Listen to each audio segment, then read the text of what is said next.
तो अगर आपको भी स्क्वाट या डेडलिफ्ट या फिर कुछ भी लंजेस वगैरह एक्सरसाइज में नी में पेन आ रहा है, तो उसके लिए आज मैं कुछ बेसिक ड्रिल्स बता रहा हूँ, 3 बेसिक ड्रिल बता रहा हूँ, जिससे आपको इंस्टेंटली रिलीफ मिलेगा। तो ज्यादा टाइम खराब ना करते हुए सीधा वीडियो स्टार्ट। तो पहली ड्रिल है हमारी इस तरह से, आप बैंड लोगे, ये कम इंटेंसिटी का तो मैंने डबल करके फोल्ड कर दिया। आप थिक इंटेंसिटी का मतलब 20-25 किलो का ले लोगे तो भी बहुत अच्छा होगा। आपको वो बैंड कहीं पे अपनी नी की स्ट्रेट लाइन में आप टक करोगे, ऐसे पीछे आओगे और इसमें आपको सीधा खड़ा होना है, ठीक है। ये मैंने सिर्फ बैंड को रोकने के लिए अपना नी बैंड करा है, आपको नहीं करना है। इस तरह से आप आओगे, स्ट्रेट करोगे नी, फिर हल्की बैंड करोगे, बैंड करते वक्त वो वाला एंकल उठेगा नहीं और ये पैर आपका स्ट्रेट रहेगा इस पैर के साथ में। आप ऐसे जाओगे, ऐसे, फिर वापस आओगे। इसका सिंपल वर्जन बता देता हूँ आपको। इस तरह से करना है, दोनों पैर स्ट्रेट, ये पैर आगे जाएगा और यहाँ से वापस, फिर से आप ऐसे आओगे और यहाँ से फिर वापस। और वापस लाते वक्त आपको अपने नी, मान लो आप इस स्टेज पे हो, अपने नी फुल एक्सटेंड करने हैं, अपने क्वाड मैक्सिमम टाइट करने हैं। 3 सेकंड का होल्ड रहेगा, फिर से छोड़ोगे, फिर से वापस लाके फुल टाइट करने हैं। जितनी जान है उतनी जान से आपको नी पीछे की तरफ एक्सटेंड करनी है और ये आपको टाइट करने हैं। इसमें आपके होल्ड रहेंगे 2 से 3 सेकंड का। आपके रैप रहेंगे 12 से 13, या फिर आप मैक्स टू मैक्स स्ट्रेंथ के हिसाब से 18, 20, 22 रैप कर सकते हो। एंड 2 से 3 सेट। पेन अगर इस एक्सरसाइज में बढ़ रहा है तो ये एक्सरसाइज अभी आपके लिए नहीं है, आप दोबारा बेसिक अपने प्रोटोकॉल पे शिफ्ट हो सकते हो, वरना आप उसके बाद ये कर सकते हो अगर पेन नहीं है तो। और नेक्स्ट ड्रिल है हमारी, इस तरह से आप बेड पे बैठोगे, ये अराउंड, ये जो बैंड है जो आपको मेरे हाथ में दिखाई दे रहा है, ये 25 से 30 किलो की इंटेंसिटी का बैंड ले सकते हो आप अपनी स्ट्रेंथ के हिसाब से। अगर पेन ज्यादा है तो बैंड की इंटेंसिटी कम हो जाएगी।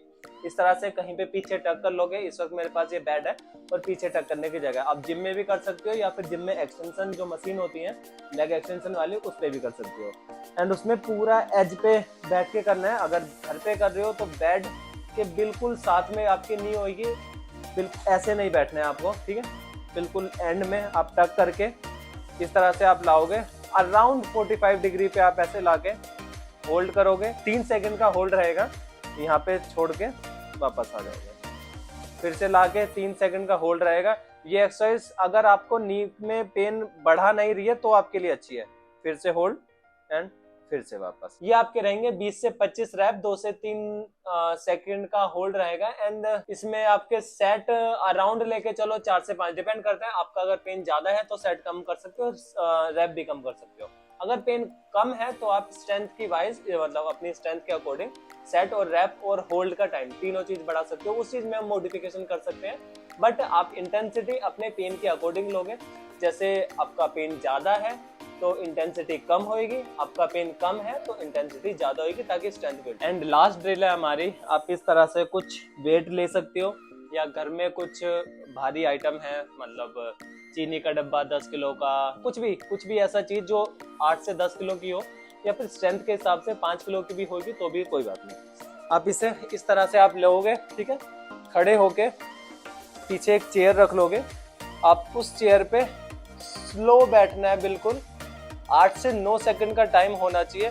फिर नीचे स्लो, अब आप इस पे अपना टेक के दोबारा इस चीज को कहीं रख दोगे, फिर से खड़ा होके फिर से ये हाथ में लोगे एंड फिर से आपको स्लो बैठना है, फिर से छोड़ के फिर रखोगे, फिर से खड़े होके, ये रिपीट करते रहना है।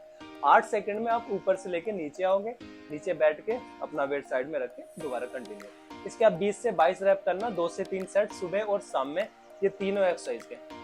मैक्स टू मैक्स मैं बोल रहा हूँ, एक हफ्ते में आपको बहुत अच्छा मेजर फर्क आ जाएगा। आपका स्क्वाट और डेप्थ दोनों में स्टेबिलिटी वाइज फर्क आएगा, आपकी फोर्स प्रोडक्शन वाइज फर्क आएगा।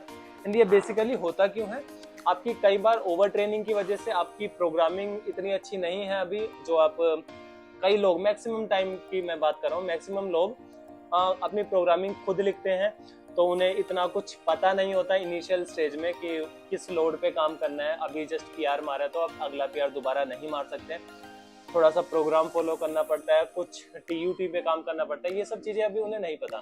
तो ओवर ट्रेनिंग के चलते नी में पेन आ सकता है, स्ट्रेस के चलते नी में पेन आ सकता है, स्टेबिलिटी के चलते पेन आ सकता है, हिप की मोबिलिटी के चलते पेन आ सकता है, क्योंकि आपने बाकी चीजों पे कभी ध्यान ही नहीं दिया। आपने सिर्फ अपनी प्रोग्रामिंग करी, जिम गए, किसी भी प्रोग्रामिंग में आप अगर जल्दी रिजल्ट के लिए सोच रहे हो तो वो प्रोग्राम लॉन्ग रन के लिए आपके लिए बहुत खराब है। स्लो चलिए, स्टेडी चलिए, प्रोग्रेसिव लोड दो ताकि आपकी इंजरी के चांसेस कम से कम हो एंड फॉर्म में रह के आप काम कर सको। लोड के चलते फॉर्म खराब होना, इसके लिए ऊपर फॉर्म और लोड के रिलेशन के ऊपर लिए मैंने ऑलरेडी एक वीडियो डाल रखी है, मैंने शायद शॉर्ट में डाली है, आप वहां से जाके चेक कर सकते हो या फिर इसके पीछे डिटेल में फिर कभी हम बात कर लेंगे। तो दैट्स इट, आज का वीडियो हम यहीं पैक करते हैं। तो ये थी आपकी रिहैब ड्रिल्स और ये था छोटा सा ज्ञान कि आपको पेन आ क्यों रहा है। मिलते हैं आपको अगली वीडियो में। आपका कोई इंजरी हो, कुछ भी आपको दिक्कत हो, नीचे मुझे कमेंट बॉक्स में डाल देना, को टॉपिक अगली वीडियो में कवर कर दूंगा। तब तक के लिए राधे राधे।